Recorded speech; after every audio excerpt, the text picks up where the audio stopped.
जो बांधने से बंधे और तोड़ने से टूट जाए उसका नाम बंधन, और जो अपने आप बन जाए और जीवन भर न टूटे उसका नाम संबंध। नमस्कार दोस्तों, स्वागत है आपका हमारे स्पेशल शो में जिसका नाम है रिश्तों की डोरी, और मैं इस शो की होस्ट आप सभी की दोस्त ममता कर्नाटक। दोस्तों, पिछले कई हफ्तों से हम बात कर रहे हैं रिश्तों के अलग अलग पहलुओं पर आज हम बात करने वाले हैं एक खास रिश्ते पर। वो रिश्ता जो भले ही जन्म से हमारे साथ नहीं होता, पर होता जन्मों जन्मों के लिए है।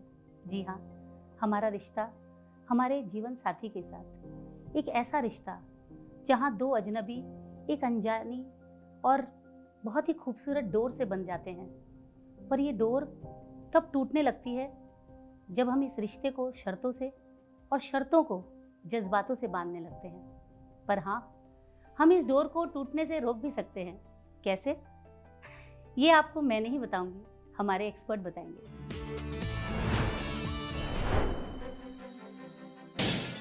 हो सकता है कि उसको संतुष्टि नहीं मिल रही उस रिश्ते में जो वो चाह रहा है, तो उसको ढूंढने के लिए वो कहीं बाहर रिश्ता बनाने लगता है।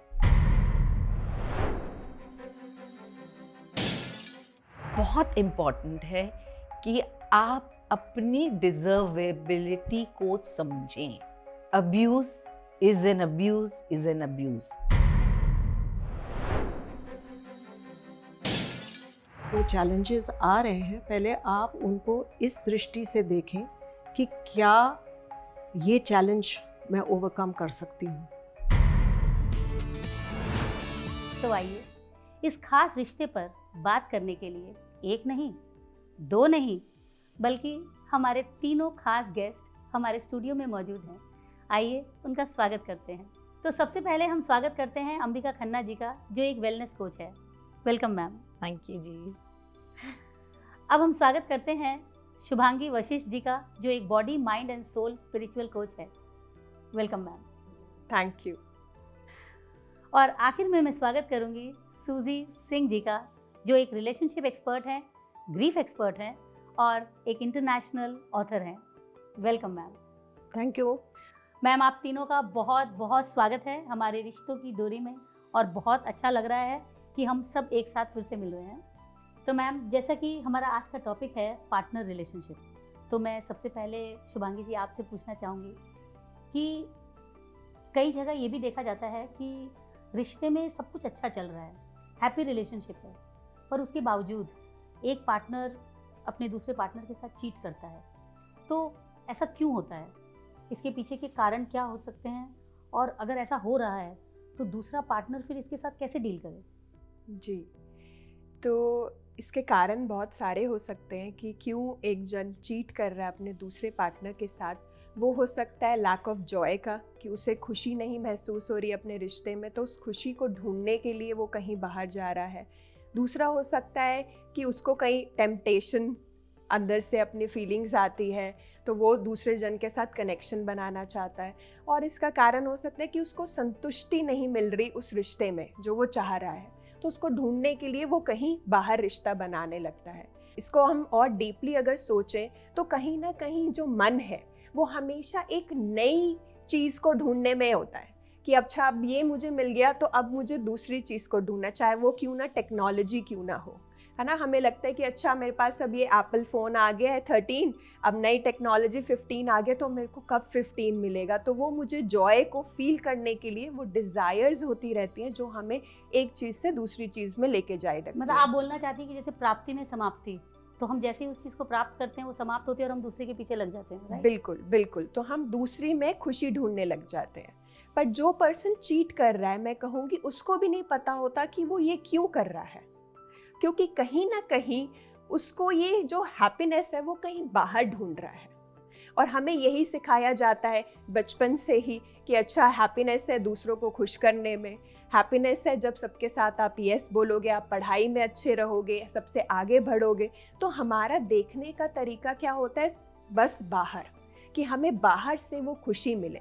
और हम चाहते हैं कि खुशी तब मिलती है जब हम किसी के साथ होते हैं, है ना। Being with someone gives you happiness.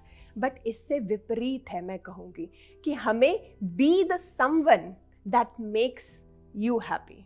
तो हमें कुछ और नहीं बनना जब हमारे पास, क्योंकि हमारे पास क्या उद्देश्य जो है, कंटेक्स्ट है, वो लाइफ का है ही नहीं है।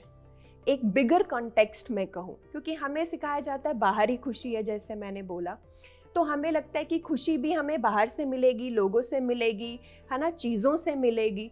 तो हम कहीं ना कहीं जो बिगर कॉन्टेक्स्ट है, जो है कि आप अपने में पूर्ण हो, कि आप खुद सोर्स हो उस एनर्जी के, उस हैप्पीनेस के, तो वो स्थिति आपके अंदर है। हैप्पीनेस एक स्थिति है ना, वो कहीं बाहर से नहीं मिलेगी आपको। तो वो पर्सन इसलिए चीट कर रहा है। मैं एक बात और कहना चाहूँगी इस टॉपिक पे, कि कई बारी क्या होता है, जैसे शुभांगी जी ने कहा है कि फिजिकल अट्रैक्शन हो जाता है, क्योंकि हमें नई नई चीज़ों की रुचि होती है कि we want to explore new relationships. पर हर एक रिश्ते में जब बिट्रेयल आता है तो उसका यही कारण नहीं होता है। कई बारी क्या है, रिश्ते में अंडरस्टैंडिंग ही नहीं है। तो इमोशनल कनेक्शन जो होता है ये बहुत इम्पॉर्टेंट है कपल्स के बीच में। अगर उनको लगे कि ये कोई मेरी केयर नहीं कर रहा है, मेरे मन को समझ नहीं रहा है, मेरी प्रॉब्लम्स में मेरा साथ नहीं दे रहा है, मैं अकेले सारा बोझ उठा रही हूँ बच्चों को रेज़ करने का या अपने परिवार को देखने का, और बहुत अनइक्वल हो चुका है रिलेशनशिप, और दूसरा पार्टनर सिर्फ वहाँ पे एक होटल की तरह रह रहा है, आ रहा है, सब कंफर्ट्स एंजॉय कर रहा है, और बाहर वो एक और रिश्ता बना रहा है, तो यहाँ पे अंडरस्टैंडिंग जो है वो नहीं है। ऐसे कई केसेस होते हैं जहाँ पे फिर आप मान लो वर्किंग हैं और वहाँ पे कोई आपका सहारा बनने लगता है। सिर्फ आपका शुरू होता है रिलेशनशिप एक बहुत I would say platonic relationship के साथ, कि कोई आपके दुख दर्द को सुन रहा है, समझ रहा है। धीरे धीरे धीरे आपकी डिपेंडेंसी बढ़ जाती है, और कई बारी लोगों को पता भी नहीं चलता कि वो फाइन लाइन क्या है जब वो डिपेंडेंसी एक फिजिकल रिलेशनशिप में भी ट्रांसफॉर्म कर जाती है। तो ये इतना स्लोली और over a period of time होता है कि जो कर रहा है वो इंटेंशनली चीट करने की उसकी डिज़ायर नहीं थी, पर उसके मन में इतना बड़ा वैक्यूम आ गया था उसके जीवन में कि वही बोलने वाली थी कि कोई एक वैक्यूम होता है जो सडनली फिल होने लगता है और आप बिल्कुल बह जाते हो उसमें।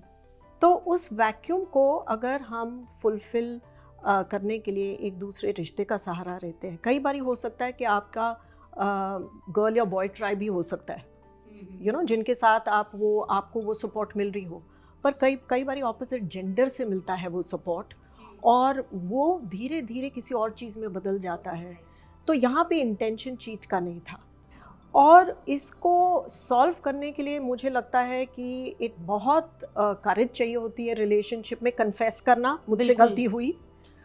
कई बारी तो हम कन्फेस भी नहीं कर पाते, हम सोचते हैं हम छुपा लेंगे, पर एक झूठ फिर उस पर दूसरा झूठ, क्योंकि आपकी डिपेंडेंसी इमोशनल बन चुकी है। आप टेक्सटिंग कर रहे हैं, रात को पॉपअप कर जाता है टेक्स्ट आपका, आप सो रहे हैं, पार्टनर ने टेक्स्ट पकड़ लिया, और तब सारा ब्रेकअप की कहानी शुरू होती है। पर दूसरा पर्सन क्या कर सकता है, राइट, हाँ, है ना, क्योंकि उसके साथ ये हुआ है। तो इसके भी मैं कहूँगी कि सिक्के के दो पहलू होते हैं।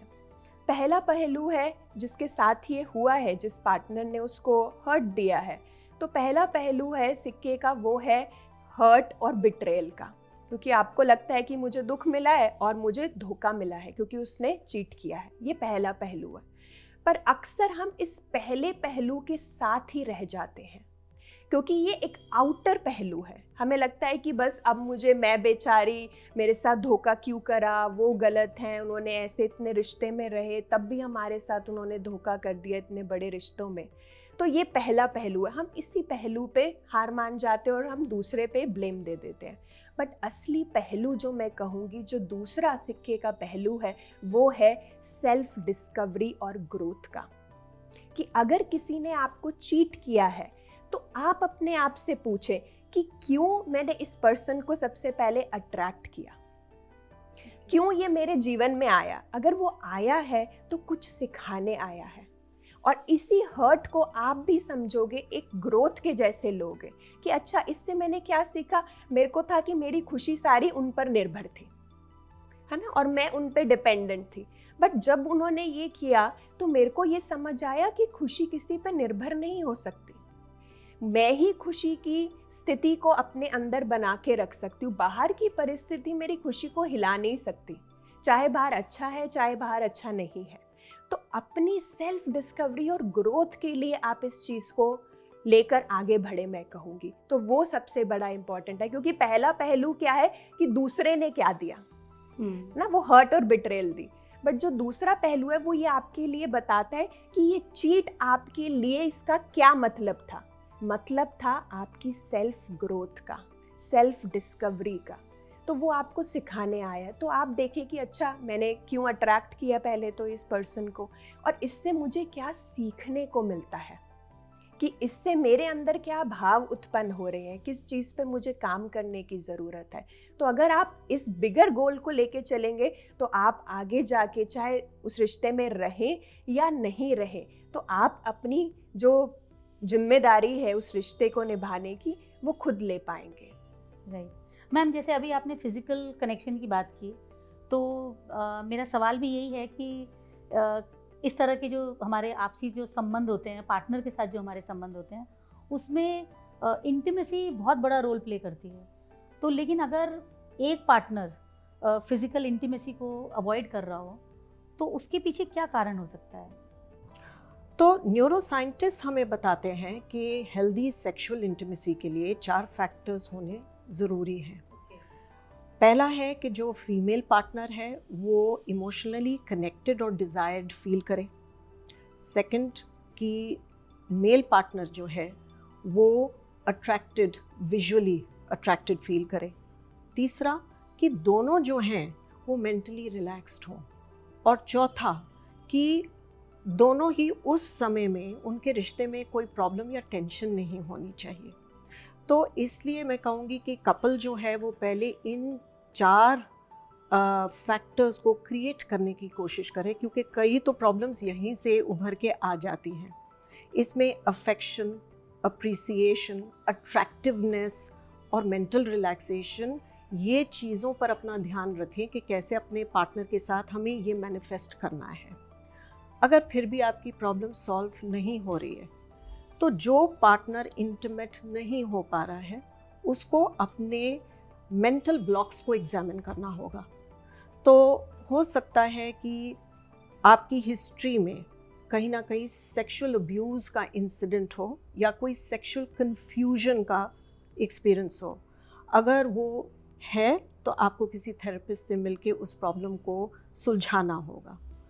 या फिर हो सकता है कि आपको परफॉर्मेंस एंजाइटी है।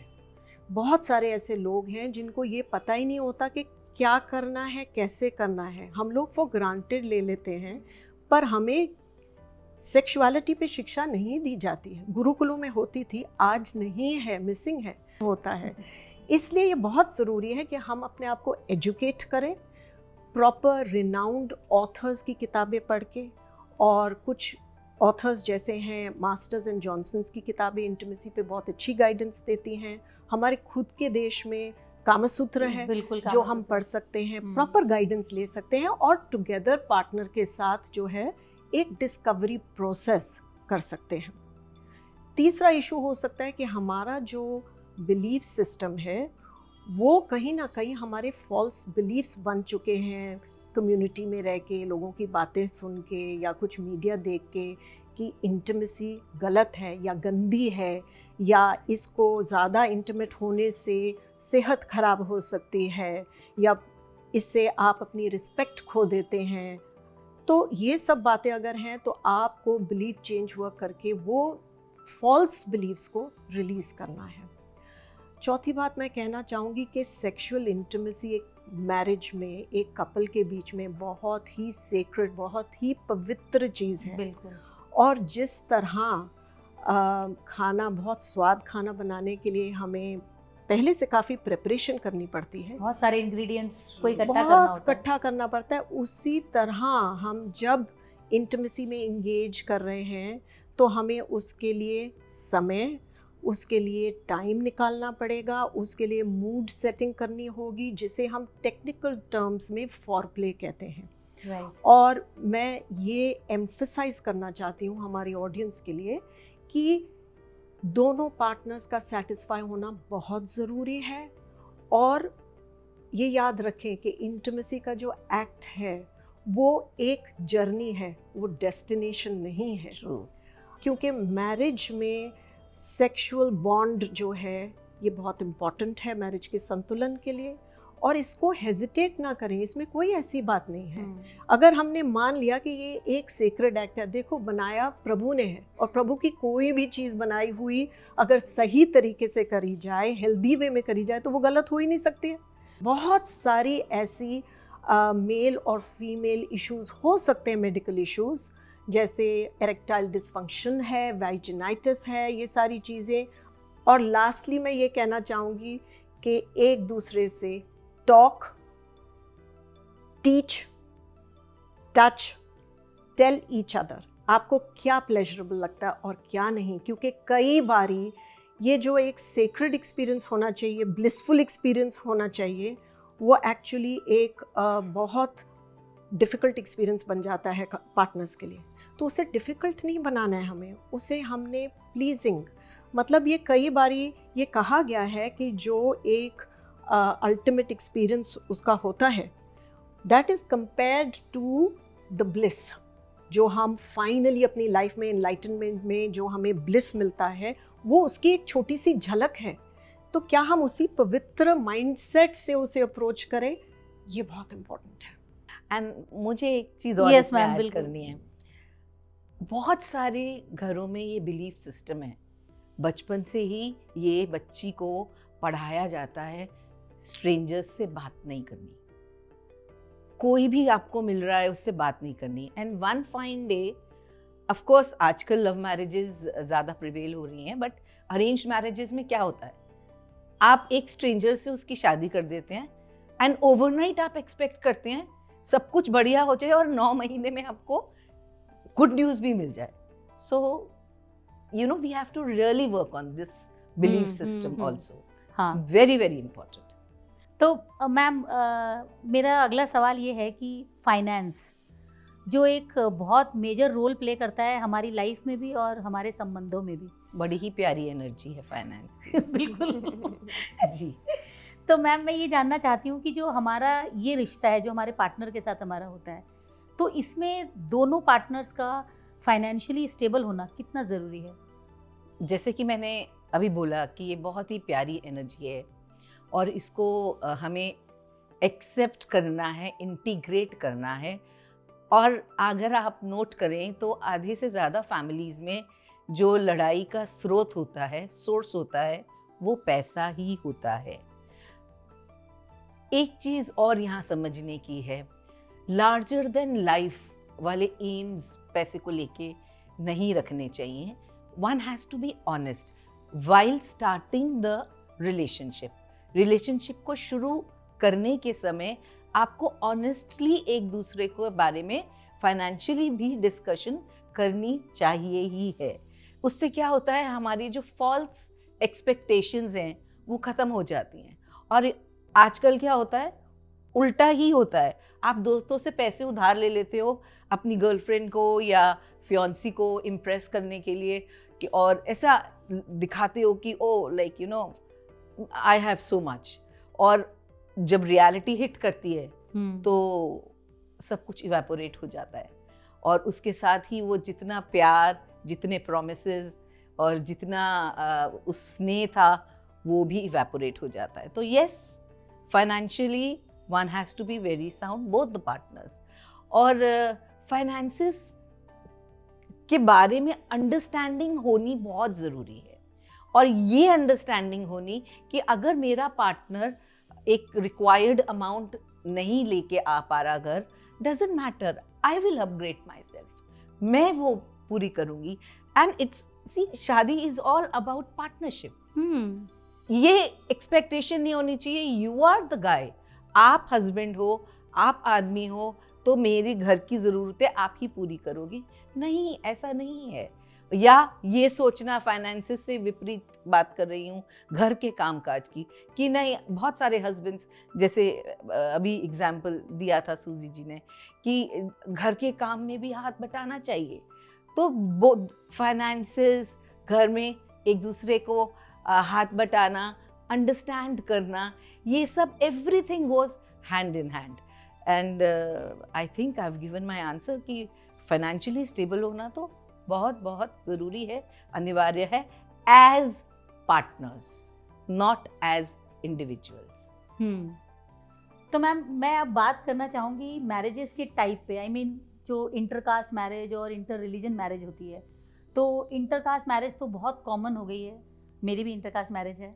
तो चैलेंजेस हालांकि इंटरकास्ट में भी होते हैं, इंटर रिलीजन में भी होते हैं, बट फिलहाल मैं आपसे ये जानना चाहूँगी कि इंटर रिलीजन मैरिजेस में क्या चैलेंजेस होते हैं और इससे कैसे डील करें? जी देखिए, इंटर रिलीजन अगर मैरिज में कोई जा रहा है तो दोनों जनों की विचारधारा अलग होगी, कैसे उनकी परवरिश हुई है और किस कल्चर से वो आ रहे हैं, तो वो बिल्कुल ही अलग होता है। तो उसको समझने में एक जने को, आप अगर नॉर्मल भी हमारी मैरिज चाहे सेम कास्ट में क्यों ना, तब भी हमें एक को समझने में वक्त लगता है। तो सेम इसमें समझने में और हमारी एक अंडरस्टैंडिंग की बात होती है, बिकॉज जब आप एक इंटर रिलीजन मैरिज में जा रहे हो तो वो दो पार्टनर को पहले से प्रिपेयर होने की ज़रूरत है, क्योंकि ये सारे चैलेंजेस आएंगे जहाँ पे ये होगा कि मैं तो ऐसा नहीं करती, हमारे घर में ऐसा नहीं होता, और वो बोलेंगे कि हमारे घर में ऐसा नहीं होता। तो ये क्वेश्चन को आने से पहले ही उनको पहले तो उनके बीच में एक अंडरस्टैंडिंग होनी चाहिए, जहाँ पे वो ओपनली अपने कल्चर को लेके, अपने बिलीफ सिस्टम को लेके बात करें। बट हम क्या करते हैं, जब अंडरस्टैंडिंग नहीं होती तो हम दूसरे को बदलने का फोर्स करते हैं कि नहीं। अब मोस्टली लड़कियों को कहा जाता है कि अगर वो एक मेल घर में जा रही तो उसको वो चीज़ें सारी फॉलो करनी चाहिए, वो कस्टम, और ज़बरदस्ती उसको बदलने के लिए बोला जाता है कि अब आप इस रिलीजन के हो गए हो। तो वो अंडरस्टैंडिंग नहीं होती। तो यहाँ पर हम एक अंडरस्टैंडिंग लाएं जहाँ पे ओपन माइंडेड कि हाँ तुम डिफरेंट रिलीजन से हो, तुम्हारे अलग होंगी, बट हम किसी को फोर्स नहीं करेंगे, बट एक दूसरे के रिलीजन के प्रति रिस्पेक्ट होनी चाहिए कि हाँ हम आदर करेंगे कि जो तुम करना चाहो, बट अगर दूसरे पार्टनर का मन करता है वो उस चीज़ को फॉलो करना चाहता है, वो ओपन है उस चीज़ को, बट किसी पे कोई दबाव नहीं है उसको करने का या बदलने का। तो एक दूसरे के प्रति रिस्पेक्ट होनी चाहिए रिलीजन के प्रति, दूसरा हमें उसके प्रति एक्सेप्टेंस होनी चाहिए। बट हम एक रिश्ते को जब जा रहे हैं तो एक ग्राउंड प्रिंसिपल होने चाहिए, है ना, कि हाँ कि जिसमें आपका बिहेवियर, कि ऐसा थोड़ी ना कि कोई कल्चर बोले कि मेल डोमिनेंट हमारा कल्चर है तो हम फीमेल को अपनी कहते हैं जैसे जूती पर रखेंगे या दबा कर रखेंगे, है ना। तो ये फिर ग्राउंड रियलिटी नहीं है। प्रिंसिपल है इक्वल आने का, रिस्पेक्ट करने का। तो आप अपना कर सकते हो, बट आप वो फोर्स नहीं मुझे कर सकते। तो वो चीज़ को हमें पहले से हमें एक दूसरे को कम्युनिकेट करने की ज़रूरत है, और अपने फैमिली से मिले, उनकी फैमिली से मिले, है ना, ताकि हम एक दूसरे के कल्चर को समझ पाए, उनके रिलीजन को समझ पाए, उनके बिलीव्स को समझ पाए। क्योंकि जितना हम एक दूसरे से मिलेंगे हम एक दूसरे को जान पाएंगे। जैसे कि हम जब पैनल डिस्कशन करते हैं तो हम एक दूसरे को जानते हैं। वैसे तो हम एक एपिसोड में आते हैं, पर जब हम इकट्ठे बैठते हैं तो एक दूसरे की विचारधारा को और हमें ब्रॉडर हमारा पर्सपेक्टिव होता है, क्योंकि हम दूसरे की विचारधारा को सुन रहे हैं, उनका पर्सपेक्टिव भी सुन रहे हैं। तो इस ओपन माइंडेड से जाना चाहिए कि दूसरी फैमिली का भी पर्सपेक्टिव को सुने।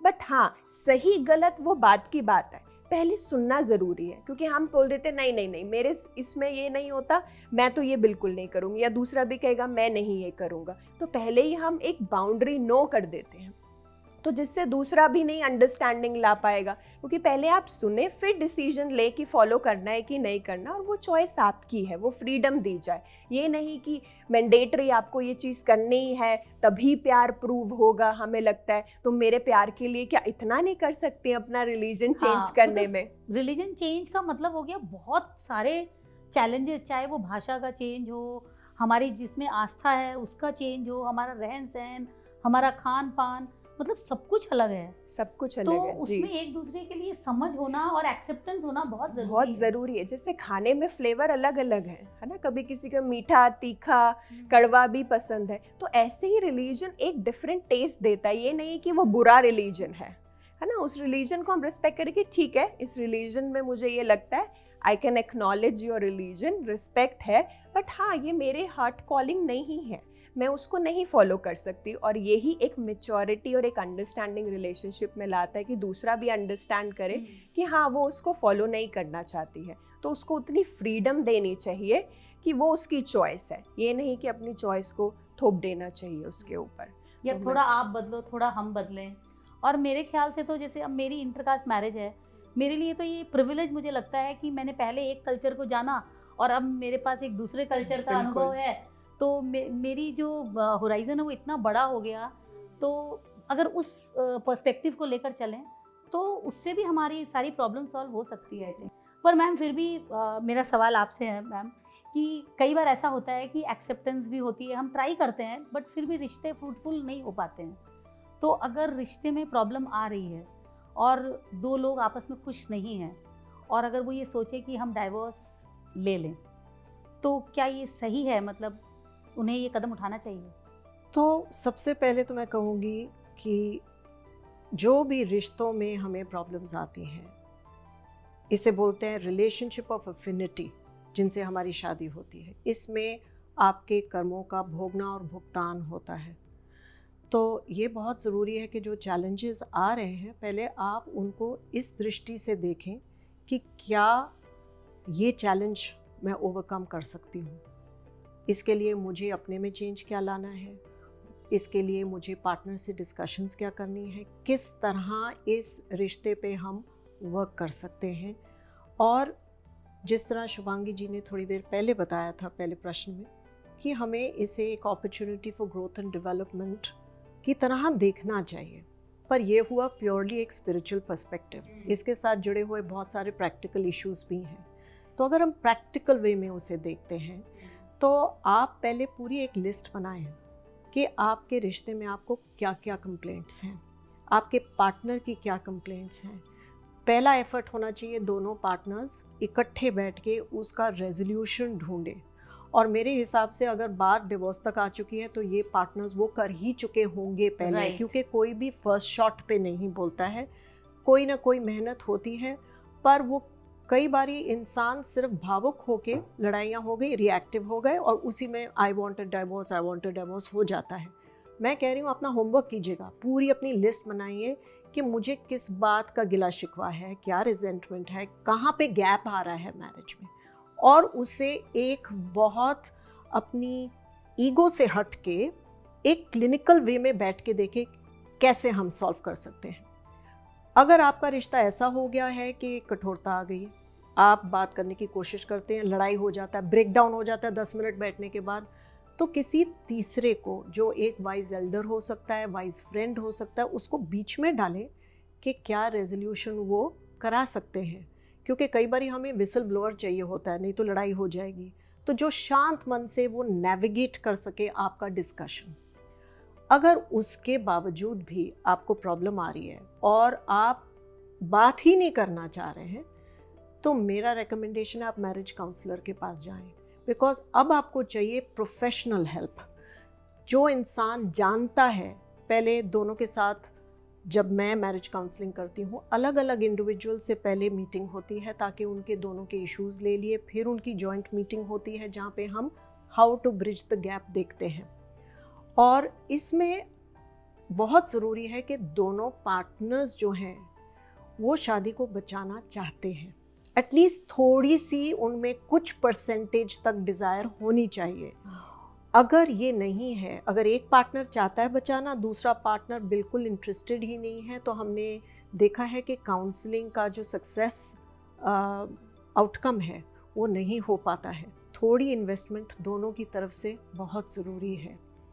और अगर हम देखते हैं कि किसी रिश्ते में फिज़िकल अब्यूज़ है, मतलब डोमेस्टिक वायलेंस का केस है, या फिर वहाँ पे इतना ज़्यादा इमोशनल और साइकोलॉजिकल डैमेज हो चुका है कि अब ब्रिजिंग इम्पॉसिबल है, वो इंसान टूट चुका है, या फिर किसी एक पार्टनर का काफ़ी टाइम से एक किसी तीसरे इंसान के साथ अफेयर चल रहा है, तो वो क्लियरली इंटरेस्टेड नहीं होगा इस रिश्ते को रिन्यू करने के लिए, उस केस में हम सुजेस्ट करते हैं कि तब आप डाइवोर्स के बारे में सोचें।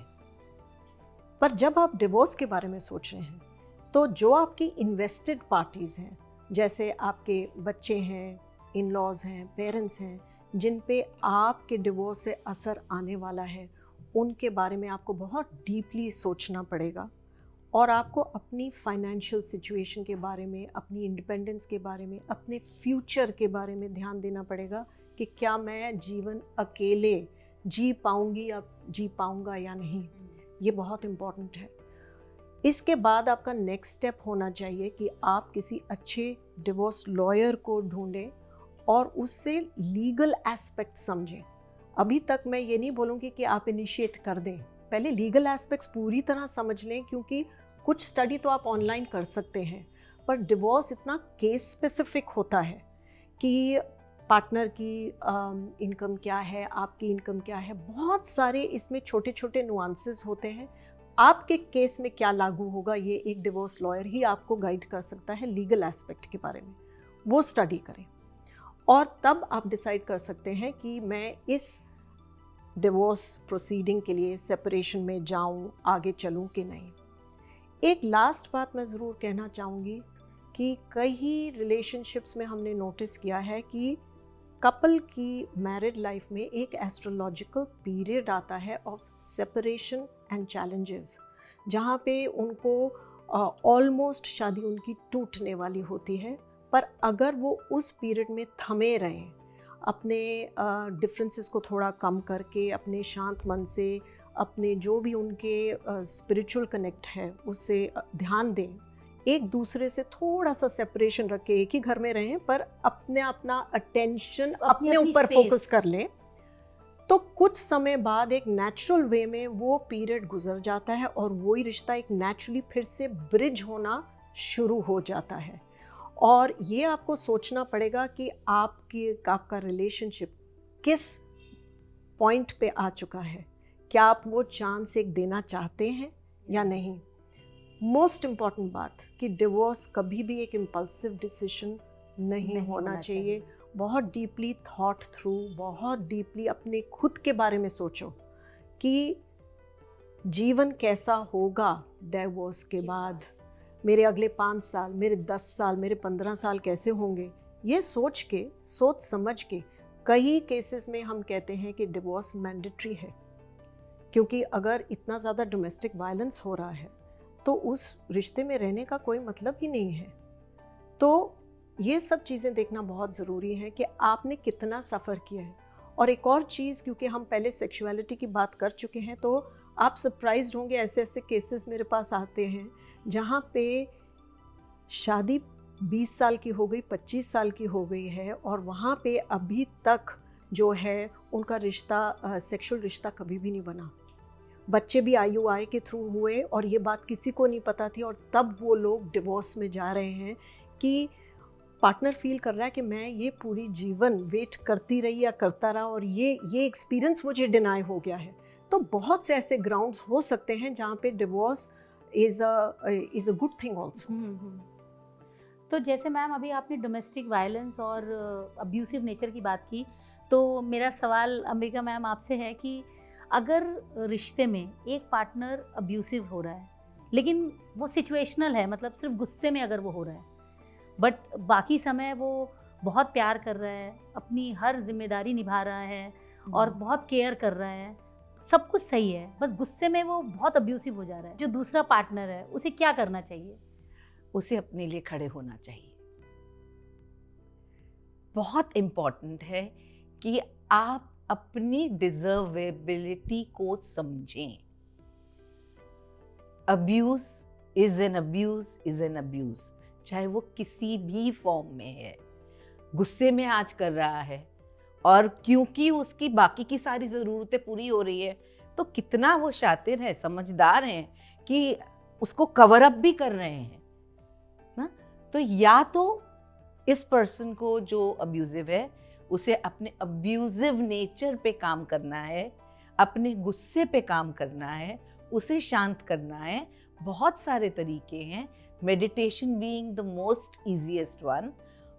और अगर वो ये नहीं करना चाहता और कंटिन्यू कर रहा है कि कोई बात नहीं, बिकॉज मैं अफोर्ड कर सकता हूँ, मान तो जाती हैं थोड़ी देर बाद, तो अच्छा सा नेकलेस ले दिया, अच्छी सी कोई गिफ्ट ले दी, तो और बहुत सारी फीमेल्स ऐसी हैं भी जो कि मटीरियली खुश हो जाती है कि they are not there because of love.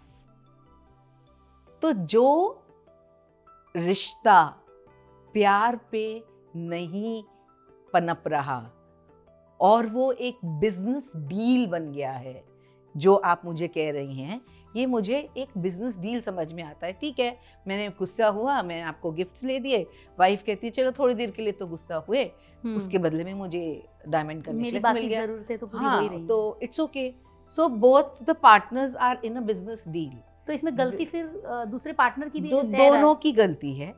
और अगर आपका रिलेशनशिप प्यार पे आधारित है तो डेफिनेटली पहले तो आप अपनी पार्टनर पे हाथ उठाएंगे नहीं या अब्यूज करेंगे नहीं, चाहे आप गुस्से में हैं, चाहे आप कैसे भी मूड में हैं। और यदि गलती से हो गया तो उसे सुधारेंगे, उसे रेक्टिफाई करेंगे। तो बेसिकली दूसरे पार्टनर को इसको एक्सेप्ट नहीं करना चाहिए, वर्बल होना चाहिए अपनी नाराजगी के प्रति, और उसको क्लियर करना चाहिए कि ये ऐसी सिचुएशन आनी ही नहीं चाहिए। राइट। पर ममता, कई बार हम देखते हैं कि ऐसे सिचुएशन जैसे सिवियरली आपने बताया एंगर इश्यूज, ये नार्सिसिस्टिक पर्सनालिटी डिसऑर्डर में भी आते हैं। और उसके लिए जिस पार्टनर को एंगर इश्यूज हैं उसको थेरेपी लेनी चाहिए। और बहुत देखा गया है कि और उसके लिए एक्सटेंडेड थेरेपी की ज़रूरत होती है। ये नहीं है कि आपने 4 या 5 सेशंस ले लिया और वो सॉल्व हो जाएगा। ये डीप रूटेड इश्यूज होते हैं, चाइल्डहुड से ओरिजिनेट होते हैं। और अगर आप में उतनी डिज़ायर नहीं है कि आप रिश्ते पे वर्क करें, तो फिर पार्टनर के लिए बेटर है कि वो इवैल्यूएट करें कि क्या मैं इस इंसान के साथ जी सकती हूँ कि नहीं। अगर आपकी इंटेग्रिटी है और सेल्फ रिस्पेक्ट के साथ आप समझौता नहीं कर सकते हो। बिल्कुल। मैम, आप शायद कुछ ऐड करना चाहते हैं। जी, तो जैसे सूजी जी ने कहा है कि जहाँ पे ऐसे अब्यूसिव हो रहा है तो आपको कुछ हेल्प लेनी चाहिए, और ज़्यादा हो रहा है तो उस पर आपको लीगली उस पर एक्शन लेना चाहिए। पर कभी कभी ये बात ऐसी होती है कि एक बेडरूम में ही रहती है, क्योंकि कोई ऐसे हस्बैंड है जो बेडरूम में इतने अब्यूसिव है, जैसे रात के समय में जहाँ पे किसी को कुछ नहीं पता है कि कमरे के अंदर हो क्या रहा है। तो ये पर्सन क्या है, बहुत ही सहमी हुई रहेगी और वर्बली बात नहीं करेगी। तो उस समय में बात करना बहुत ज़रूरी है, क्योंकि जितना आप छुपाएंगे तो वो आपकी भी उसमें उतनी ही गलती है, क्योंकि आपने बोला नहीं है। तो आप एक ट्रस्टेड पर्सन के साथ, जो भी आपके रिश्तेदार हैं, सबसे पहले हम उन्हीं से ही अप्रोच करते हैं। तो उनके पास जाइए, फ्रेंड के पास जाइए, अगर नहीं है तो कोई थेरेपिस्ट के पास जाइए, जहाँ पे आप खुलकर अपनी बात पे उनको बता सकते हैं कि मेरे साथ ऐसा हो रहा है, तो मुझे क्या करना चाहिए और मैं क्या करूं, उस पर्सन को कैसे बता सकती हूं कि ये प्रॉब्लम हो रही है। तो वो लेना बहुत ज़रूरी है उस समय, क्योंकि हमें लगता है कि एक ही बारी हुआ है या साल में एक बारी हो जाता है तो क्या होता है, हम इसको लाइटली ले लेते हैं फीमेल्स। और अगर बात भी करते हैं तो एक दो से तो कहेंगे कुछ नहीं, एक बारी हुआ ना, कोई बात नहीं। बट वो एक बारी अगर साल में दोबारा हो रहा है तो फिर वो गलती नहीं है। गलती सिर्फ एक बार ही होती है और उससे फिर हम सीख ले लेते हैं। अगर ये बार बार हो रही है तो फिर ये गलती नहीं है, फिर वो कॉन्शियसली वो चीज़ कर रहा है पर्सन, तो उसके ऊपर आपको स्टैंड लेना ज़रूरी है, क्योंकि अत्याचार करने वाले से अत्याचार सहने वाला भी उतना ही भागीदारी है। बिल्कुल बिल्कुल। तो मैम, मेरा अगला सवाल है, एक बहुत ही खास चीज़ जो रिलेशनशिप में देखी जाती है, एज डिफरेंस। तो शुरू में तो ये शायद इतना इफेक्ट नहीं करता, बट जैसे जैसे रिश्ता आगे बढ़ता है तो हमारे बीच की जो कपल्स के बीच के जो एज डिफरेंस होते हैं वो कहीं ना कहीं कंपैटिबिलिटी वाले इशू ले आते हैं। तो ऐसा क्यों होता है और इसके क्या कारण हो सकते हैं, और अगर ऐसा हो रहा है तो फिर उससे कैसे डील करें? जी, तो जैसे जो कपल, अब जैसे एज वैसे मैटर नहीं करती है। अगर हम मॉडर्न अपने वेडिंग या रिलेशनशिप में जाए तो जहाँ पे होता है कि जहाँ प्यार है, अंडरस्टैंडिंग है, तो एज मैटर नहीं करती। बट क्या रहता है पीछे, उसके पीछे अगर मैं प्रिंसिपल देखूँ एक एज डिफरेंस का, तो जो बड़ी एज वाला होगा वो एक्सपेक्ट करेगा कि वो मुझे समझे और एक मैच्योर बिहेव करो, है ना। छोटे को यही कहते हैं हम कि क्या बिहेव करो, चाइल्डिश बिहेवियर है या बचपना छोड़ो, कभी तो मैच्योर बनो। और जो छोटा होगा वो सोचेगा कि तुम मैच्योर हो तो तुम मुझे समझो, तुम्हारे अंदर इतनी मैच्योरिटी है तो मुझे क्यों कह रहे हो। तो क्या है, कहीं ना कहीं वो कंपैटिबिलिटी नहीं, एक सेंस ऑफ मैच्योरिटी होती है। ममता जी, मैं एक चीज़ और बोलना चाहूँगी Please. कि ये जब कपल्स का एज गैप हो जाता है इतना, तो शुरू में तो अगर रिलेशनशिप अच्छा है तो चीज़ें अच्छी ही चलती हैं। कुछ साल बाद डिफरेंसेस नज़र इसलिए आने लग जाते हैं क्योंकि लाइफ स्टेज स्पेसिफिक डिज़ायर्स और नीड्स होती हैं हर इंसान की। तो जब जिसकी एज बड़ी है वो दूसरे लाइफ स्टेज में एंटर कर जाता है, वो अब चाहता है कि या चाहती है कि मैं थोड़ा स्लो डाउन करूं, मैं लाइफ को इजी लूँ, मैं फैमिली रिलेशनशिप्स में बिज़ी रहूं। और जो यंगर जनरेशन है और वो चाहते हैं कि नहीं अभी मुझे इंजॉय करना है, अभी एक्सटर्नल वर्ल्ड में वो बहुत इंगेज्ड है, I want to dress up, मेरे को पार्टीज़ पे जाना है, मुझे चीज़ें खरीदनी है, सजना है, संवरना है, ये सारे इंटरेस्ट लाइफ स्टेज स्पेसिफिक होते हैं। तो जब तक हम सेम लाइफ स्टेज में है कपल स्टेज ऑफ उसमें, अब हम तब दो तक अलग सही अलग है। स्टेज में हैं, जब अलग अलग स्टेजेस तो में आ clash जाते आता है, हैं तो right. क्लैश वहाँ पे आना लगता है, क्योंकि एक पार्टनर बोलेगा listen I want to chill, I want to relax, मेरे को ना अपने 2-3 क्लोज फ्रेंड्स के साथ बैठ के शाम को बस डीप बातें करनी है, और दूसरा वाला कह रहा है I want to go party, है ना। तो वहाँ पे क्लैशेस आने लग जाते हैं। दोनों पार्टनर्स की सोच सही है, वो सोच रहा है, एक पार्टनर सोच रहा है मेरी नीड मीट नहीं हो रही, दूसरा पार्टनर सोच रहा है तुम मुझे समझ नहीं रही हो, और उसे ब्रिज करने में बहुत दिक्कत आती है। बिकॉज इंडिपेंडेंटली अगर देखा जाए दोनों का पॉइंट ऑफ व्यू तो सेम है, और एक ही जीवन है, वो ये सोच रहे हैं भाई अब तुम मुझे इतनी यंग एज में मुझसे डिप्राइव कर रहे हो मुझे कि ये लाइफ स्टेज मुझसे छीन रहे हो, I don't want to give up this life stage, क्योंकि मैंने भी तो 5 साल बाद 10 साल बाद उतने ही बूढ़े हो जाना है या ये अगले लाइफ स्टेज में चले जाना है।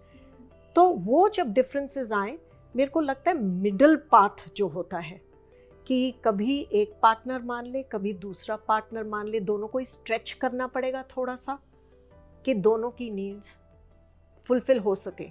ये अगर हम सोचें कि कोई एक पार्टनर टोटल सैक्रिफाइस कर दे तो वो भी नहीं है, क्योंकि फिर वो नीचे दब जाएगा। दोनों मिलजुल कर के बोलें कि अगर हफ्ते में 4 बार ही बाहर जाना है तो 2 बार ही घर में फ्रेंड्स को बुला लेते हैं, क्लोज फ्रेंड्स को, 2 बार ही पार्टी कर लेंगे।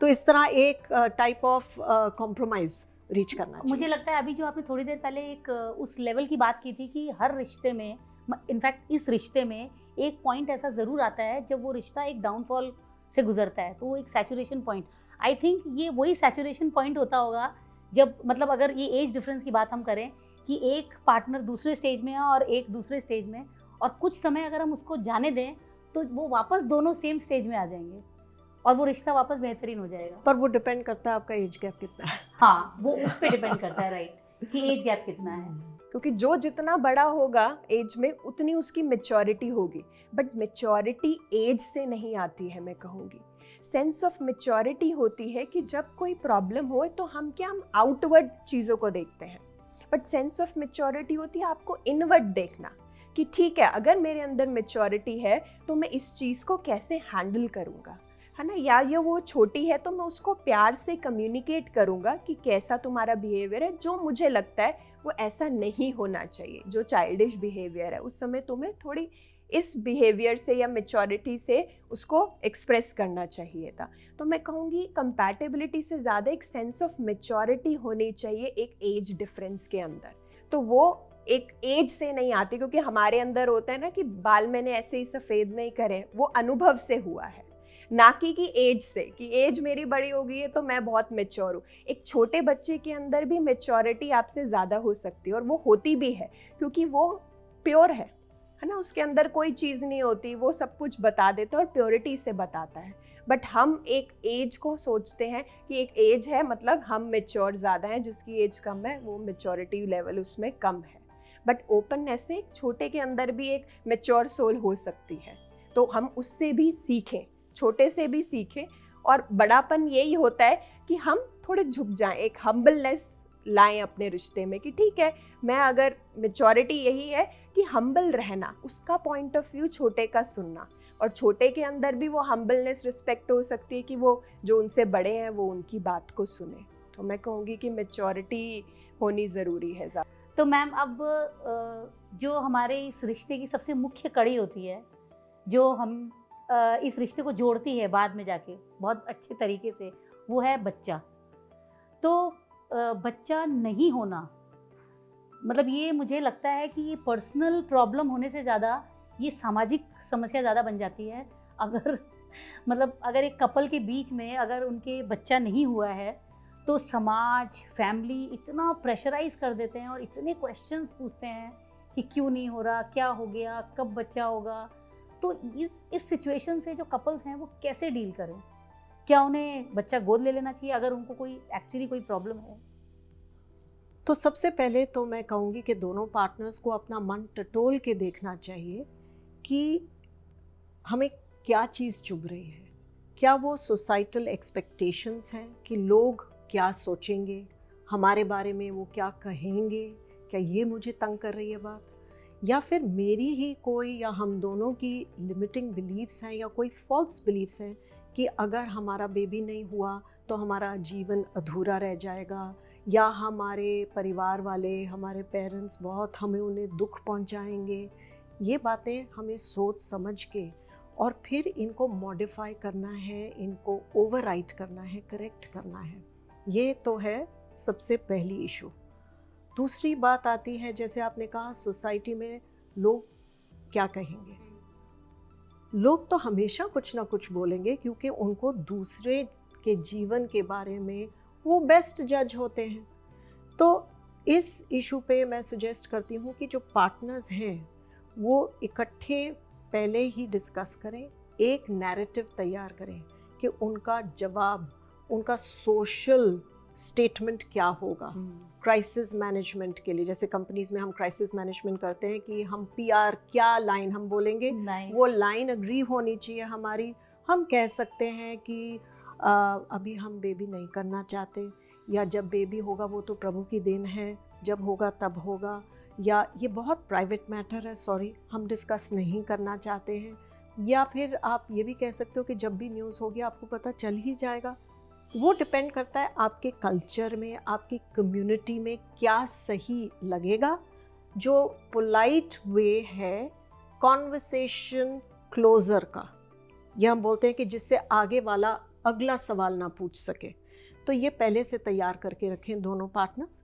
और जब भी किसी सोशल सिचुएशन में ये सवाल उठता है तो वो एक वन लाइनर बोल के उनको चुप करा दिया जाए, क्योंकि आप वो बात एंटरटेन नहीं करना चाहते हैं।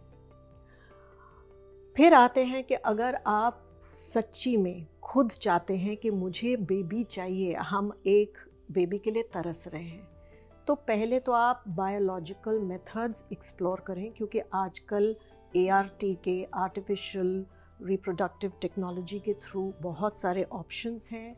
IUI है, इंट्रा यूट्रीन इंसेमिनेशन, IVF है, इन विट्रो फर्टिलाइजेशन, और आजकल सरगसी भी बहुत पॉपुलर होता चला जा रहा है, एक्सेप्टेबल होता चला जा रहा है। पहले नहीं था, आज ज़्यादा एक्सेप्टेबल है।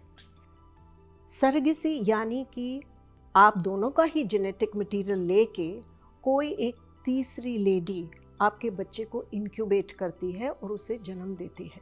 तो बायोलॉजिकल बेबी तो आप ही का है, सिर्फ उसको किसी और ने कोख में वो 9 महीने तक रखा है।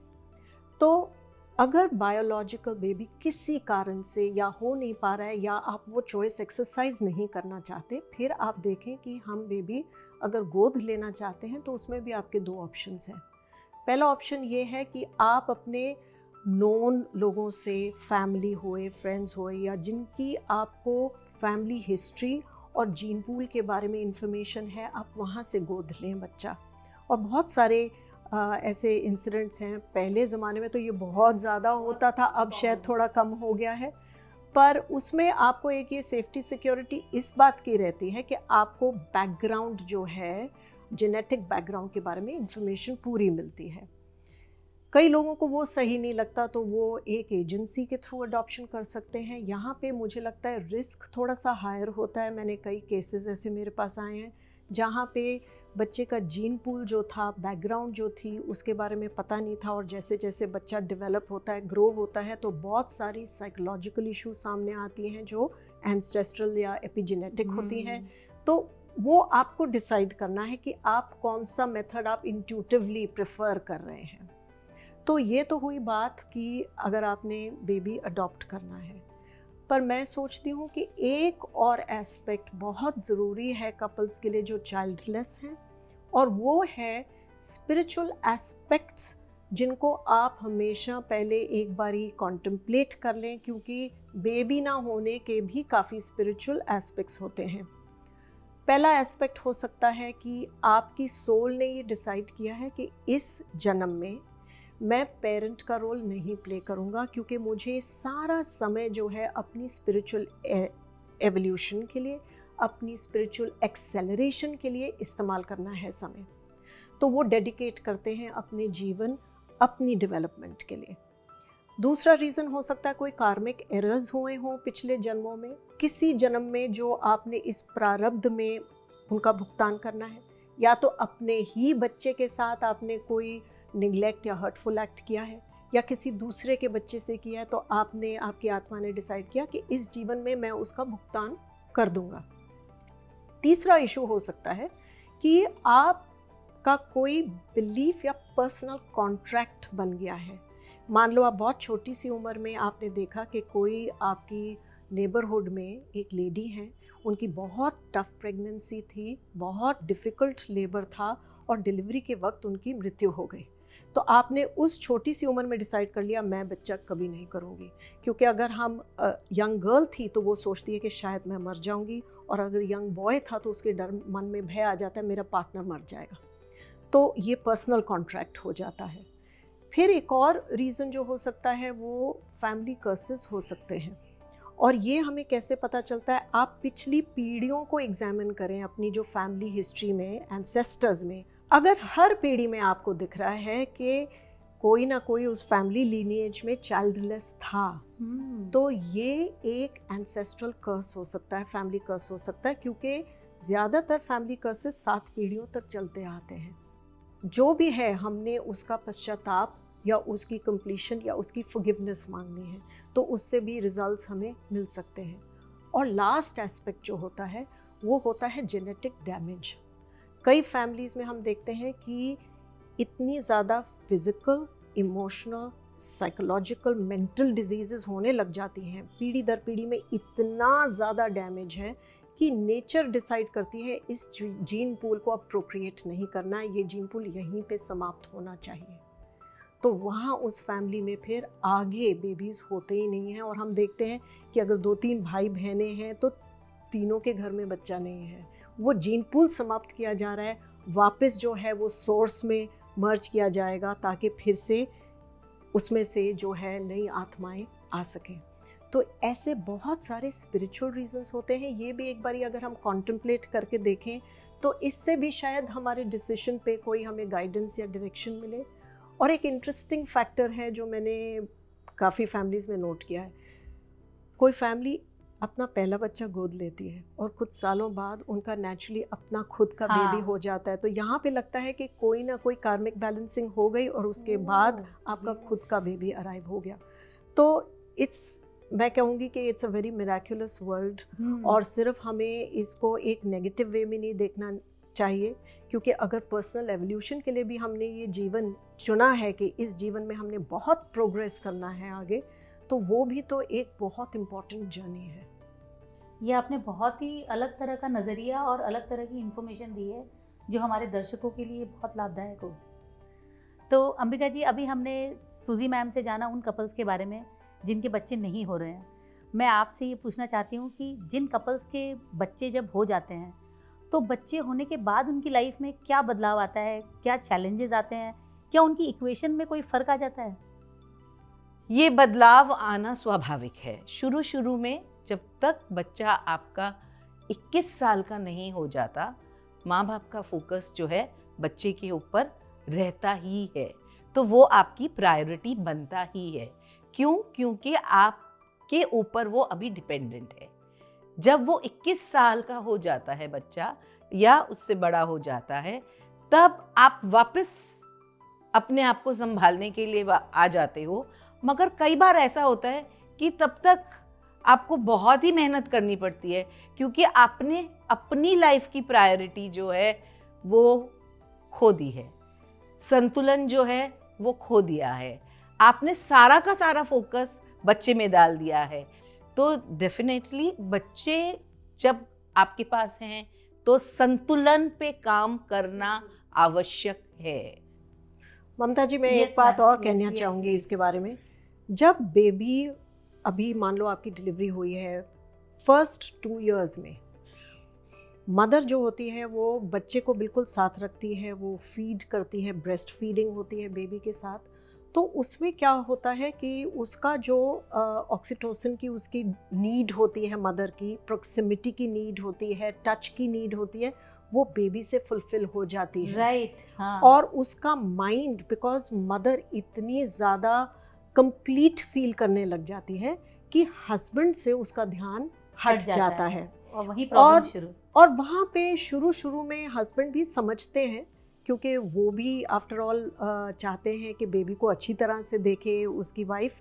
पर धीरे धीरे वो उनका क्या है कि फिजिकल रिलेशनशिप, बॉन्डिंग, जो इंटीमेसी, सेक्सुअलिटी की बात मैंने शुरू में की थी, वो घटती चली जाती है। और कहीं ना कहीं रिलेशन सफ़र करता है उसके बाद, क्योंकि डिलीवरी के बाद आपकी एक नेचुरल डिज़ायर फॉर इंटीमेसी भी बहुत लो होती है, और आप बेबी के साथ कंप्लीट हैं, मैं और मेरा बच्चा। आप सोते भी हैं, बेबी को हग करके सोते हैं, तो माँ के लिए तो बहुत कंप्लीट दुनिया हो जाती है। हस्बैंड अकेले पड़ जाते हैं, और वो उस समय या तो अपने वर्क में पूरी तरह से अपने आप को थ्रो कर देंगे, या बाकी उनके रिश्ते स्ट्रॉन्ग हो जाएंगे, पर ये मैरिटल रिश्ता जो होता है ये कमज़ोर पड़ जाता है। इसलिए न्यू मदर्स को ये हमेशा गाइडेंस दी जाती है कि आपका बहुत सारा समय और आपकी फुलफिलमेंट बच्चे से आएगी, पर अपने हस्बैंड के साथ अपने मैरिटल रिलेशनशिप्स को निगलेक्ट ना करें। उसके लिए आपको समय निकालना पड़ेगा, और ये एक नेचुरल चीज़ नहीं है, क्योंकि जैसे मैंने कहा, माँ तो कंप्लीट फील करती है, वो एक्सपीरियंस ही कुछ और है, प्रभु का ऐसा बनाया हुआ है। उस समय उसे अपने पार्टनर को टाइम स्पेसिफिकली निकाल के देना पड़ेगा, उसको समझने के लिए, उसकी इमोशनल नीड्स, उसकी सेक्सुअल नीड्स, वो सारी चीज़ें उसे समझ के, ये ना हो, नहीं तो हस्बैंड जो है अबैंडन्ड फील करता है उस समय, उसके बारे में भी सोचना है। तो मैम, आज की हमारी जो चर्चा थी पार्टनर रिलेशनशिप पर, वो बहुत ही बेहतरीन रही। आप तीनों ने हमारी इस चर्चा में 4 चांद लगा दिए अपने अपने अनुभव से, अलग अलग अनुभव से, और मुझे लगता है हमारे दर्शकों को बहुत लाभ होने वाला है, और वो इस एपिसोड को ज़रूर पॉज कर करके हर एक एक्सपर्ट की एक एक बातों को बहुत बारीकी से देखेंगे। थैंक यू सो मच आप सभी का, आपने अपना कीमती वक्त निकाला और हमारे दर्शकों के लिए इतनी अच्छी अच्छी बातें आप लेकर आए। Thank you so much. तो दोस्तों, हमारे साथी के साथ जो हमारा संबंध होता है, वही एक ऐसा वृक्ष है जो भावनाओं के आगे झुक जाता है, स्नेह से अंकुरित होता है और हमारे गलत आचरण से टूट जाता है। इसलिए छोटी छोटी बातों से रिश्तों को तोड़ना नहीं, कश्ती भंवर में किसी की छोड़ना नहीं। बात बिगड़ी है तो संवर भी जाएगी, पर अपने साथी से बेवजह मुंह मोड़ना नहीं। आज के लिए बस इतना ही। मैं आपसे मिलूंगी अगले एपिसोड में। पर हाँ, आज का एपिसोड आपको कैसा लगा? हमारा पैनल डिस्कशन जो हमने सिर्फ आपके लिए रखा, वो आपको कैसा लगा? ये हमें ज़रूर बताइएगा। और भविष्य में आप और क्या क्या टॉपिक के बारे में जानना चाहते हैं, आपकी क्या क्या समस्याएं हैं, वो हमें हमारे कमेंट सेक्शन में ज़रूर बताइएगा। हमें आपके फीडबैक का इंतज़ार रहेगा, और मुझे अगले हफ्ते आपका इंतज़ार रहेगा। ज़रूर आइएगा। Bye bye. PMC हिंदी बदले जीवन।